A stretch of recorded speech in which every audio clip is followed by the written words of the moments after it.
आप देख रहे हैं साइंस इंडिया न्यूज और मैं विकास पाठक। एडमिशन प्रक्रिया करीब करीब पूर्ण हो चुकी है, अब लिस्टें आना बाकी है।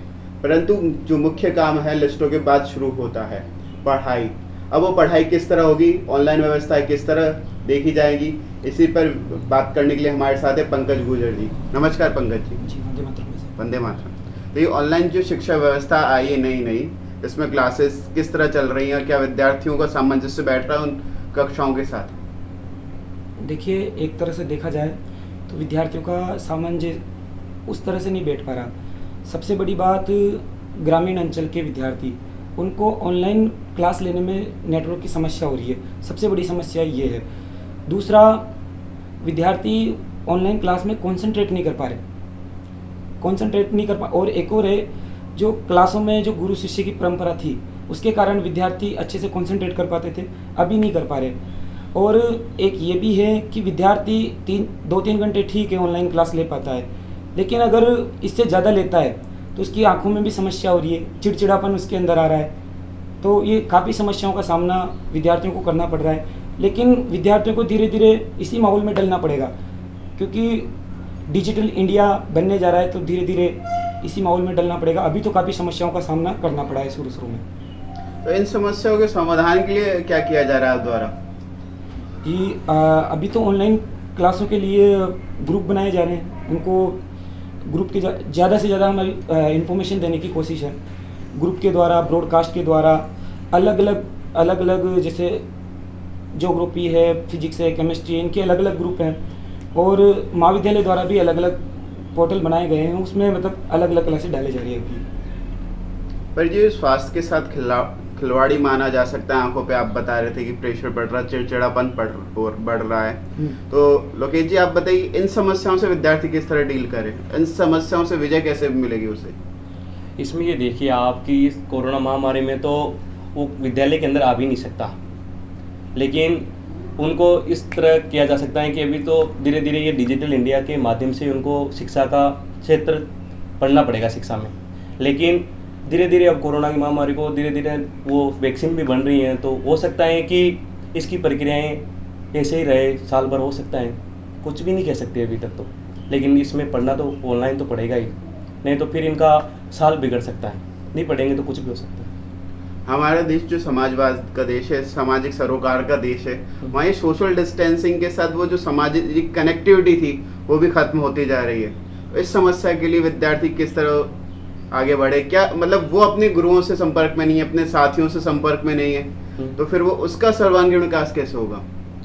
सर्वांगीण विकास को लेकर विद्यार्थी परिषद अभी लाइव में ABP पेज पर जैसे उसमें डांस का वो चला था, और उसमें जैसे चित्र बनाने के लिए भी उसमें चला था, और उसमें गायक जिसमें प्रतिभा जिनको ये था ना कि उनको आगे मंच नहीं मिलता था, तो विद्यार्थी परिषद ने उनको मंच दिया। लाइव में उन्होंने कम से कम विद्यार्थी परिषद ने उसमें बहुत सारे 30 हज़ार छात्र छात्राओं ने उसको देखा चित्तौड़ प्रांत के अंदर। अच्छी बात है सर, आपने बहुत अच्छा काम किया।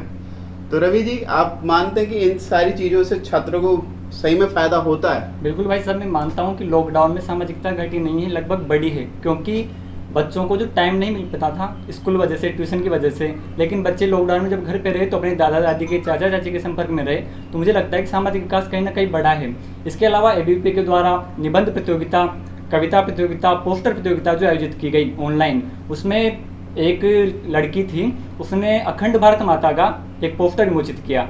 वो पोस्टर इतना शानदार था, लड़की की उम्र थी ओनली 13 वर्ष, वो बूंदी जिले में प्रथम स्थान आया। तो मैंने जब सोचा कि यार 13 साल की एक लड़की अखंड भारत माता की कल्पना कर रही है, तो कहीं ना कहीं सामाजिकता बढ़ रही है।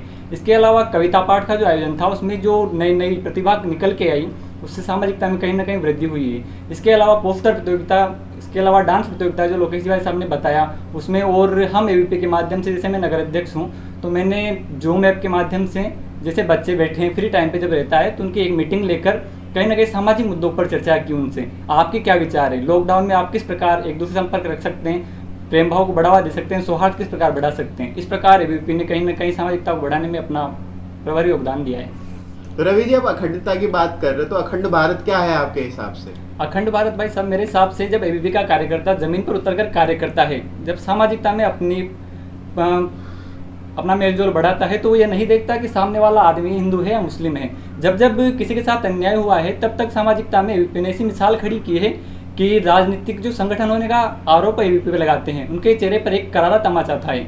इसके अलावा अखंड भारत की जब हम बात करते हैं तो अखंड भारत की एक परिभाषा ये दी जाती है कि पाकिस्तान, सिंध प्रांत, इनको अगर पुनः भारत में मिला लिया जाए तो भारत अखंड प्रांत बन जाएगा, अखंड राष्ट्र बन जाएगा। लेकिन मेरा मानना यह है कि भारत में ही जो विचारधारा उनका अलगाव हो रहा है, अगर ये पुनः एक विचारधारा के साथ भारत को विश्व गुरु बनाने की ओर अग्रसर करें तो मैं मानता हूँ कि अखंड भारत का निर्माण यही हो जाएगा।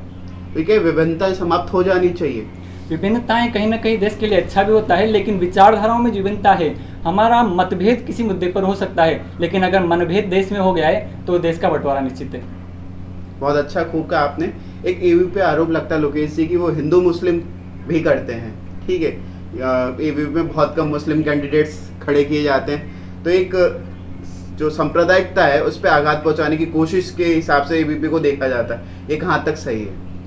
ये आप देखिए, एबीवीपी कोई धर्म के उस आधार पर एबीवीपी चुनाव नहीं लड़ाती। जो भारत माता की जो वंदे मातरम का नारा लगाते हैं वो एबीवीपी उनके साथ खड़ी होती है, न कि विरोधी में। आपने देखा होगा अभी हमारे बूंदी जिले के अंदर इंद्रगढ़ नगर इकाई है, वहाँ जब सबसे ज़्यादा लड़कियाँ मुसलमानों की हैं, एबीवीपी की दायित्ववान कार्यकर्ता हैं, और लड़के भी मुसलमान हैं। फिर कैसे कह सकते हैं कि एबीवीपी विरोधी है मुसलमानों की?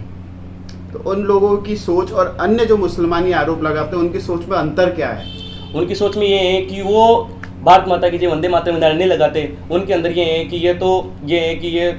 ये बात को फिर से हिंदू राष्ट्र बनाना चाहते हैं, फिर से अखंड भारत, ऐसे भाई साहब ने बताया। लेकिन हमारा ये उद्देश्य है कि छात्र हितों के लिए जो काम करते हैं ना, तो एबीवीपी करती है। जैसे शिक्षा जीवन के लिए और जीवन वतन के लिए, ऐसा विद्यार्थी परिषद का भी होता है। देश हमें देता है सब कुछ, हम भी तो कुछ देना सीखे।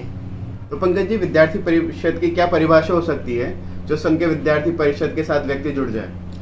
देखिए, विद्यार्थी परिषद का लक्ष्य केवल छात्र संघ चुनाव नहीं होता। छात्र संघ चुनाव हो या नहीं हो, इससे एक त्यौहार की तरह होता है विद्यार्थी परिषद के पास। लेकिन विद्यार्थी परिषद के कार्यकर्ताओं का ये लक्ष्य होता है कि 365 दिन कैंपस में खड़ा रहना है, समाज जीवन में, देश हित में क्या कार्य करना है, ये विद्यार्थी परिषद का लक्ष्य है। सीधा सीधा देखा जाए तो केवल छात्र संघ चुनाव के लिए ये विद्यार्थी परिषद नहीं बनी हुई है, ये लोगों की गलत धारणा है। इसके अलावा विद्यार्थी परिषद केवल छात्र हितों के मुद्दे तक सीमित नहीं है, केवल छात्र हितों का मुद्दा समाधान करना ये नहीं है। विद्यार्थी परिषद ऐसा कार्यकर्ता तैयार करके जाती है जो देश हित में, समाज हित में और इस भारत को पुनः विश्व गुरु तक पहुंचाए, ये विद्यार्थी परिषद का लक्ष्य होता है, सीधी भाषा में ये। जब कोई पार्टी राजनीतिक करती है या चुनाव लड़ती है तो विद्यार्थी परिषद आमतौर पर जो कॉलेज राजनीति में रहती है, परंतु क्या उनके विचार जो राज्य है उसके प्रति भी रहते हैं? तो हमारी जो राज्य सरकार है उसके कार्य हैं, जो कार्यशैली है, उसकी समीक्षा आप किस तरह करते हैं? देखिए, मैं किसी अभी राजनीतिक पार्टी में अभी इंटरफेयर नहीं करता, लेकिन अभी जो राजस्थान में वर्तमान सरकार है, कांग्रेस सरकार, इसकी कार्यशैली मुझे बिल्कुल भी समझ में नहीं आई। शुरू में जब चुनाव थे तो युवा चेहरे को आगे करके सचिन पायलट को उसके नाम पे वोट मांगे। राजस्थान में सरकार बनी, बाद में उनको मुख्यमंत्री का पद नहीं दिया गया। इसके अलावा उन्होंने वादा भी किया शुरू में, भाई युवाओं को बेरोजगारी भत्ता दिया जाएगा, लेकिन कोई अभी भी बेरोजगारी भत्ता नहीं मिल रहा। युवाओं को नई नई वैकेंसीज का लालच देकर अपनी तरफ आकर्षित करने की कोशिश की, लेकिन आज आप देखिए राजस्थान की परिदशा कैसी हो चुकी है। आप देखिए, ये जो अभी पूरा कार्यकाल निकला है सरकार का, तो जो कार्यकाल निकला ये मुख्यमंत्री की कुर्सी की भागदौड़ में निकल गए। आज आप देखिए, इनके खुद के विधायक इनके मंत्रियों के ऊपर आरोप लगा रहे हैं। किस तरह के आरोप लगा रहे हैं? भाई अपना मंत्री, अभी कल ही सांगोद विधायक जी का एक लेटर आया था, तो उसमें देखा होगा आपने किस तरह का आरोप लगाया जा रहा है। तो ये आपसी रंजिश में राजस्थान की दुर्गति होती जा रही है, मुझे ये लगता है। लोकेश जी, आपको क्या लगता है? इसमें कांग्रेस सरकार में आपको देखने को मिला होगा कि कैसे कैसे दुर्दशाएं हो रही हैं, छोटे छोटे बच्चियों के साथ बलात्कार हो रहे हैं, फिर भी उन पर ध्यान नहीं दिया जा रहा। और जैसे अभी वहाँ कई दलित समाज के लिए भी कांग्रेस सरकार में दुर्दशाएं हो रही हैं, उनके साथ मारपीट हो रही है, फिर भी उनके खिलाफ कुछ मुकदमा दर्ज नहीं हो रहा, उनको पकड़ा नहीं जा रहा। ऐसी कई विषय हैं अभी। जैसे आपको पता होगा कि अभी जेकर कॉलोनी में, कोटा में वो बच्चे मरे गए। रवि जी, आप बताइए। जी, मैं बेरोजगारी पर बात करूंगा, जो सबसे चर्चित मुद्दा वर्तमान में चल रहा है कि राजस्थान सरकार में बेरोजगारों की स्थिति हास्यात्मक हो गई है। एक तरह से बेरोजगारों को बिना पेंदे का लोटा बना दिया गया है, कभी इधर कभी इधर कभी इधर कभी इधर। बेरोजगारों को जब चुनावी घोषणा चल रही थी तो विद्यार्थियों को लचाने के लिए राजस्थान सरकार ने, गहलोत सरकार ने बड़ी बड़ी घोषणाएं की, बड़े बड़े वादे किए, लेकिन जब सरकार में आते हैं तो अभी तक भी आज तक कार्यकाल में एक भी घोषणा बेरोजगारों के लिए इन्होंने पूरी नहीं की है। हम बात करें तो भर्तियों की, तो शिक्षा मंत्री जी का बयान आता है कि कोरोना चल रहा है करके। जब किसी राजनेता का जन्मदिन होता है तो हजारों की संख्या में जब लोग एकत्रित होते हैं तो वहाँ कोई दिक्कत नहीं है, लेकिन जब बेरोजगारों की बात होती है तो कोरोना चल रहा है। जब आपको बीएसटीसी का एंटर एग्जाम करवाना है, आपको राजस्व की प्राप्ति हो रही है तो कोई दिक्कत नहीं है, लेकिन जब भर्ती की बात की जाती है तो कोरोना चल रहा है। जब आपको कल बीएड का एंटर एग्जाम था, कोटा जंक्शन की स्थिति देखने लायक थी, विद्यार्थियों का जमघट लगा एक तरह से कोरोना के उसमें महामारी के इसमें, जब वो इतना विद्यार्थियों का जमघट हुआ तो बहुत खतरनाक था वो एक तरह से, लेकिन तब कोरोना नहीं है क्योंकि राजस्व की प्राप्ति सरकार को हो रही है। लेकिन जब हम भर्ती की बात करते हैं तो कोरोना चल रहा है। मैं बात करूं रीट की विज्ञप्ति की, अगर हम बात करते हैं तो 4 बार तारीखें बदली जा चुकी है, और अब भी जब प्रत्येक महीने रीट के लिए विज्ञप्ति के लिए कहीं ना कहीं मीटिंग हो रही है, प्रत्येक महीने एक मीटिंग होती है, लेकिन विज्ञप्ति जारी करना तो दूर रहा, अभी तक पैटर्न डिसाइड नहीं हो पाया है कि रीट के लिए 1 पेपर होगा, 2 पेपर होगा। इस प्रकार राजस्थान सरकार जो बेरोजगारों के साथ धोखा कर रही है, मैं कहना चाहूँगा कि युवा अगर आपको शीर्ष पर बिठाना जानता है तो ठोकर मार को आपको धूल में गिनाना जानता है। हम भीख नहीं मांग रहे, हम भीख नहीं अधिकार मांगते। जागो राजस्थान सरकार, जागो।